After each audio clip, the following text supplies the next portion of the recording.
운해모입니다. 저희 동네에는 나무가 참 많습니다. 한 자리에서 오래된 나무라서 크게 자란 나무도 엄청 많습니다. 나무들은 늘 앞서서 계절이 변해가는 걸 알려주곤 합니다. 특히 요즘 같은 계절엔 기온이 떨어지기 전에 낙엽부터 먼저 떨어지기 시작합니다. 매달려 있는 나뭇잎은 전혀 줄어든 것 같지도 않은데 바닥을 보면 매달려 있는 나뭇잎만큼 낙엽이 널브러져 있습니다. 그리고 나서 천천히 나무들을 쳐다보면 비로소 색이 바랜 게 보이곤 합니다.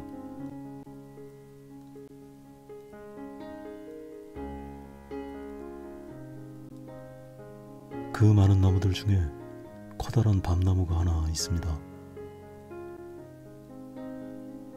밤나무는 낙엽도 지기 전에 밤부터 떨어집니다. 집 앞의 밤나무는 벌써 절반 넘게 떨어진 것 같습니다. 저도 그렇지만 이 떨어진 밤들은 아무도 주워가지 않습니다. 왜 주워가지 않는지는 잘 모르겠습니다. 아마도 둘 중 하나일 것 같습니다. 맛이 없어 보이거나 껍질을 까는 게 귀찮기 때문일 겁니다. 저는 둘 다입니다. 특히 껍질을 까다가 가시에 찔리면 그렇게 아프고 화가 날 수가 없습니다. 껍질을 까다 보면 겨우 이걸 먹겠다고 이 고생을 하나 하는 생각을 하게 됩니다. 가시에 찔렸던 아주 오래된 기억 때문에 저는 밤을 까는 시도를 하지 않습니다. 앞으로도 밤을 제 손으로 까는 일은 없을 것 같습니다. 그렇게 밤에 아무 관심도 없었는데 최근에 밤송이들이 눈에 들어오기 시작했습니다.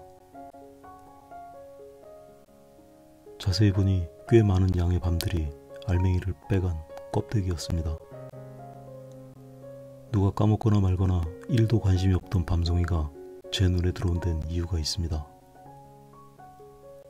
너무나 고집이 센 저희 집 강아지 때문입니다. 그 커다란 밤나무 위치, 이 고집센 녀석이 소변을 보는 장소입니다. 비가 오나 눈이 오나 바람이 부나 하루에 2번 그곳에서 꼭 소변을 봐야 합니다. 매년 이맘때가 되면 이 녀석의 화장실은 지뢰밭이 되는 셈이었습니다. 작년까지는 자기가 알아서 피해가면서 볼 일을 봤었는데 올해 들어서 눈이 잘 안 보이기 시작하면서 밤송이를 밟는 일이 간혹 생겼습니다. 실수로 밟고 나면 아파서 쩔쩔맵니다. 아무래도 밤송이를 밟는 게 염려스러워서 다른 쪽으로 유도를 해보지만 이 녀석의 고집은 엄청납니다. 다른 데다가 일을 보고도 반드시 그 자리에 다시 가서 볼일을 마무리해야 합니다. 워낙 광범위하게 떨어져 있는 데다가 알맹이를 빼간 껍질을 아무데나 버려놔서 이 녀석의 걸음에 앞서 치우기에도 사실은 역부족입니다. 이 계절이 지나갈 때까지 신발이라도 신겨야겠습니다. 강아지 신발도 2짝만 있었으면 좋겠습니다. 그것도 아니라면 자기 신발은 좀 자기가 신었으면 좋겠습니다.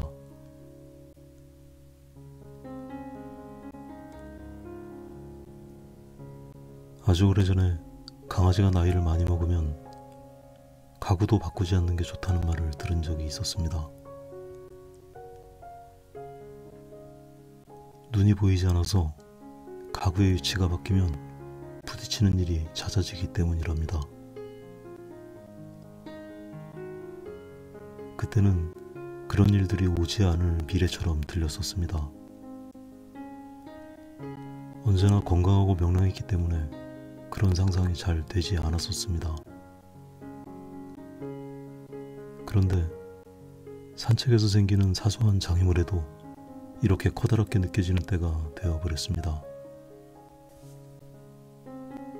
아마 이 녀석이 밤송이를 밟는 일만 없었어도 지금까지도 누군가 밤송이를 까서 껍데기만 버린지도 몰랐었을 것 같습니다. 지금은 잘 예상이 되지 않는 조심해야 할 일들이 더 생길지도 모르겠습니다. 생각지도 않았던 밤송이가 산책길을 성가시게 하는 것처럼 말입니다.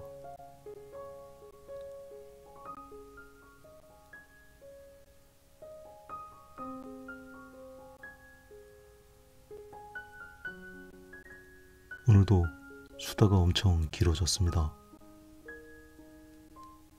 제 영상을 보시는 분들 중에 강아지를 키우시는 분들도 많으시고 그 중에 노견을 키우시는 분들도 계셔서 넋두리를 하게 됐습니다.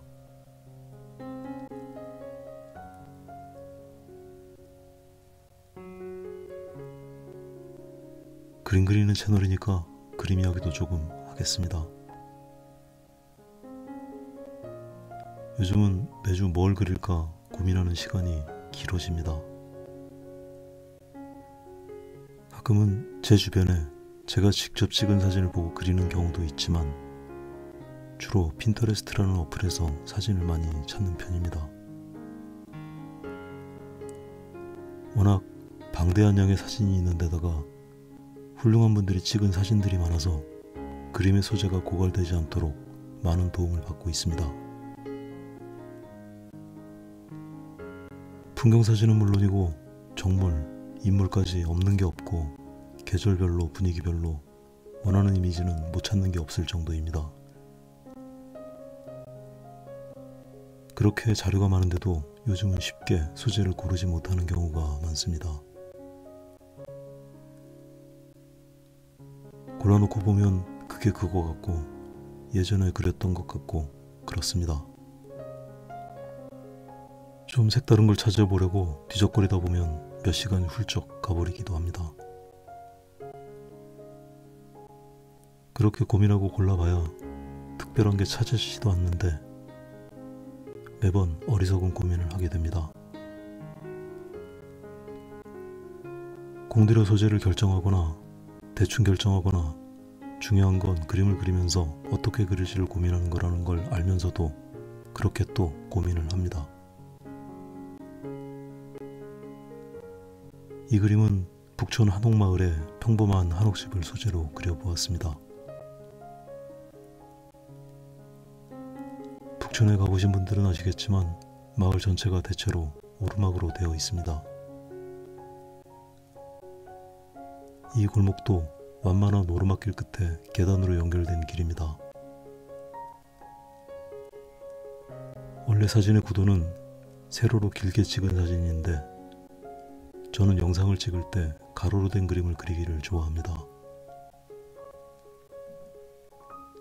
세로로 된 그림은 그리다 보면 여백이 많이 남게 되고 그림이 작아 보이기 때문에 되도록이면 가로로 그리려고 합니다.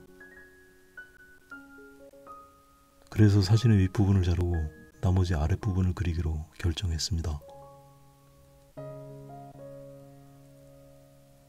그런데 막상 잘라놓고 보니 골목이 온통 그늘이라서 너무 침침해 보입니다.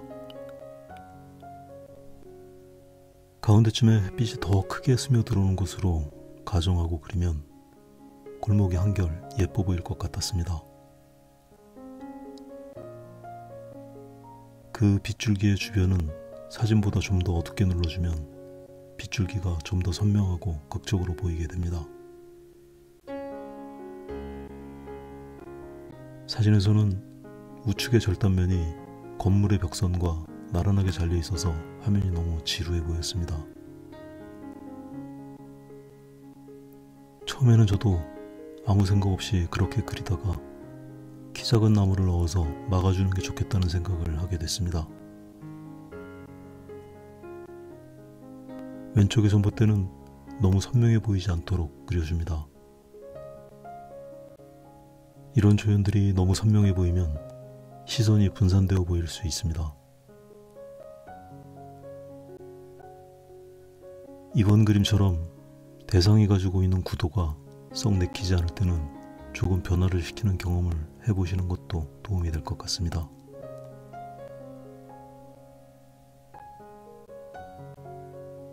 오늘은 강아지 이야기를 하느라 너무 많은 시간을 써버린 것 같습니다.